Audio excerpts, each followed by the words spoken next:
जय श्री कृष्णा। राधे राधे। भगतजनों, आज मैं आप सबको पौष मास महात्म्य की 8वें अध्याय की कथा सुनाऊंगी। सर्वप्रथम भगवान का ध्यान करेंगे। ओम श्री कृष्णाय नमो नमः। ओम नमो भगवते वासुदेवाय। सूत जी कहने लगे कि हे तपोधन, भगवान विष्णु और श्री कृष्ण जी के ऐसे वचन सुनकर नारद जी अत्यंत प्रसन्न हुए, परंतु फिर भी प्रश्न करने लगे।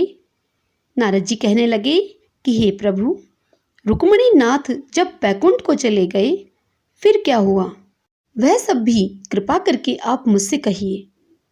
हरि का वृत्तांत सबके लिए हितकारक है। ऐसे प्रश्न से प्रसन्नचित्त होकर श्री नारायण जगत को आनंद देने वाले वचन बोले।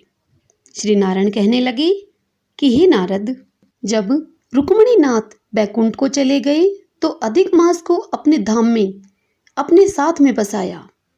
वहां बैकुंठ में बसकर अधिक मास अत्यंत आनंद करने लगा और भगवान के साथ क्रीड़ा करने लगा। श्री कृष्ण ने मन से प्रसन्न होकर मलमास को 12 मासों में सबसे श्रेष्ठ कर दिया और सबका प्रिय बना दिया।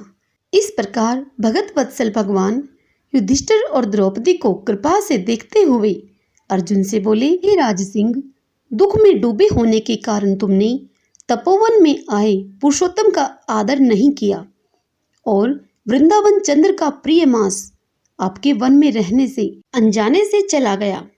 भय से दुखित मन वाले भीष्म द्रोण भी नहीं जान पाए और भय के द्वेष से तुमने भी नहीं जाना।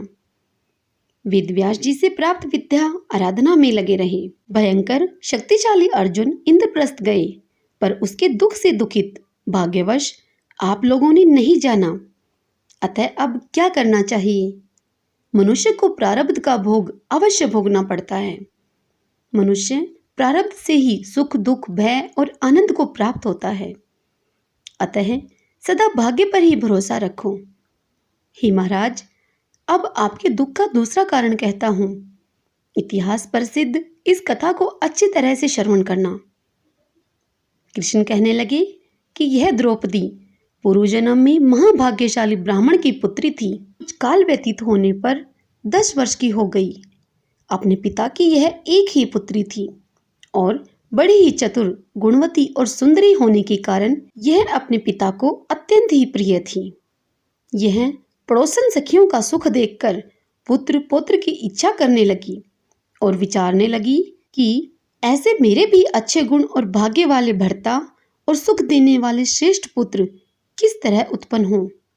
परंतु प्रारब्ध ने तो पहले ही नाश कर दिया। क्या करूं?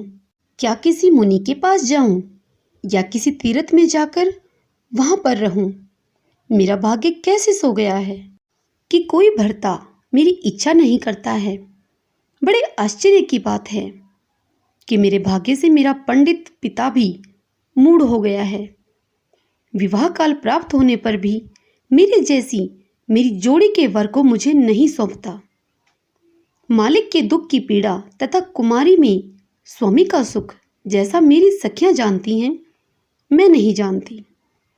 ऐसे आकुल और व्याकुल वाले मनोरथ की चिंता से मेरी भाग्यवती माता पहले कैसे मर गई। शोक और मोह की तरंगों से पीड़ित कन्या का पिता यह मेधावी ऋषिराज भी पृथ्वी में विचरने लगा, पर कन्यादान के निमित्त जोड़ी का वर ढूंढने पर भी नहीं मिलने से अपने मनोरथ में निराश हो गया।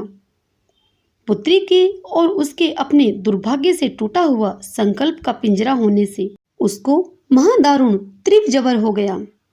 तब वह ऋषिराज सारे शरीर में अतिशूल होने के कारण व्याकुल हो गया और श्वास पर श्वास से युक्त होकर लौटता गिरता घर आकर पृथ्वी पर गिर पड़ा।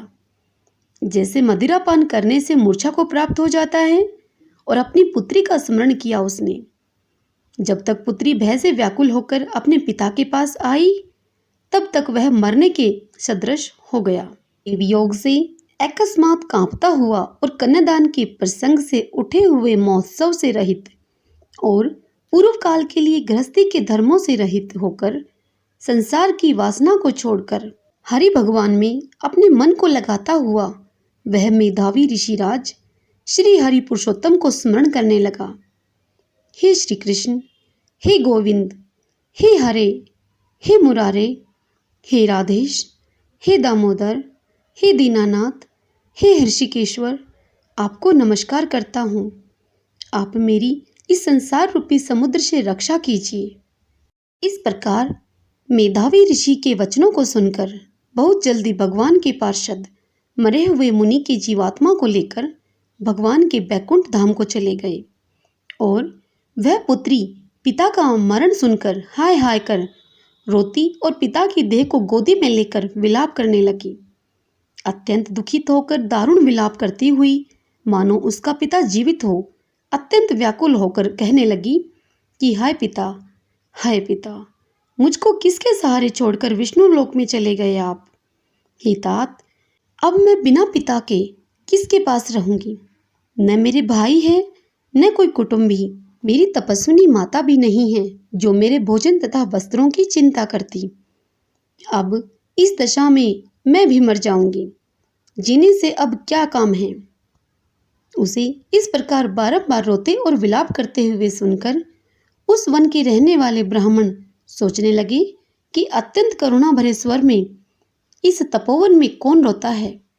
फिर तपस्वी मेधावी ऋषि की पुत्री का रोना निश्चय करके यहाँ पहुंचे और वहां पुत्री की गोद में मरे हुए मुनि को देखकर वन में रहने वाले भी सभी रोने लगे और पुत्री की गोद से मुर्दे को लेकर शमशान घाट में ले जाकर अंत्येष्टि विधि से चारों तरफ काष्ठ लगाकर उसे जला दिया और कन्या को समझाकर सब अपने अपने घरों को चले गए और कन्या ने धैर्य धारण करके यथाशक्ति खर्च करके अपने पिता की और धर्मदैहिक क्रिया की। इसी के साथ अष्टम अध्याय पौष मास महात्म्य की कथा यही संपूर्ण होती है। कल हम अगले अध्याय की नवम अध्याय की कथा सुनेंगे। सब बोलें कृष्ण भगवान की जय। ओम नमो भगवते वासुदेवाय। भक्तजनों, मैं आपसे क्षमा चाहूँगी क्योंकि आज मेरा गला थोड़ा खराब है। आप मेरे कारण कथा का भरपूर आनंद नहीं ले पाए होंगे। जय श्री कृष्णा। राधे राधे।